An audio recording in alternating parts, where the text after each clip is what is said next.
Pete Rose dies at 83, baseball's greatest player without a Hall of Fame induction. Pete Rose, the greatest hitter in the history of baseball, is gone at 83, and I am heartbroken. Not only that, I am furious. I am livid because baseball, the game he gave his life to, turned its back on him.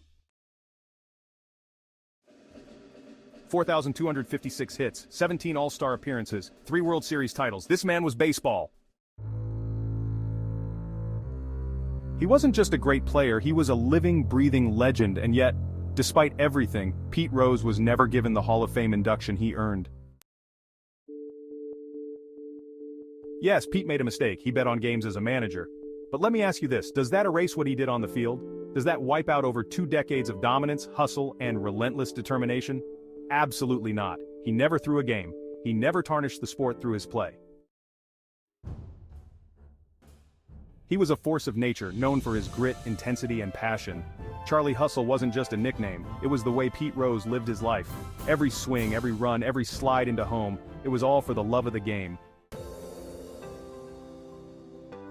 For years, decades, fans like me believed that one day, baseball would do the right thing. They would finally give Pete the place in Cooperstown he fought for with every swing of the bat, every dive into the dirt. But now it's too late. Pete is gone. The Hall of Fame will forever be missing one of its greatest players, one of its most iconic figures. Even if they try to induct him now, it won't matter. Pete Rose will never stand on that stage. He'll never hear the cheers. He'll never feel the love from the game that betrayed him. This isn't just about Pete, this is about what baseball has become. Baseball is supposed to be America's pastime, but look around, it's lost its way. Pete Rose was one of the last great links to the golden era of baseball, a time when the game was raw, gritty, and connected to the people. The Hall of Fame had the chance to do right by Pete and by all of us. They had the chance to bring him back into the fold, to honor him, but instead, they doubled down on an old grudge that never should have lasted this long. Pete Rose could have been an ambassador for baseball, a bridge between the game and the fans who have felt disconnected.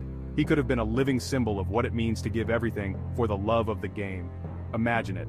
Pete Rose, standing tall in Cooperstown, soaking in the thunderous applause of the fans who stood by him, who never wavered in their support. Imagine the redemption, the healing, not just for Pete, but for baseball itself. Instead, we're left with anger. And let me tell you what makes me angriest, knowing how much this exclusion hurt Pete, knowing that it killed him inside to be shut out by the game he lived for, the game he bled for. It must have felt like a slap in the face, like being told by the one you loved the most that they never cared for you at all. And now he's gone. Gone. Without ever getting the respect, the recognition, the love he deserved. Pete, we still love you. The fans never turned their backs on you, and we never will. But to the Hall of Fame, to Major League Baseball, you missed your chance, you failed. Even if you try to fix it now, it will never be enough. You let a legend die without giving him his due, and we will never forget that. If you feel like I do, if you are sick of this injustice, then it's time to speak up. It's time to roar. We need to keep Pete's legacy alive because baseball sure as hell didn't. We will keep his memory alive. We will carry his legacy forward. Charlie Hustle may be gone, but his spirit lives on in all of us who remember what baseball used to be. We will never forget what Pete Rose meant to this game, and we will never forget how the game betrayed him.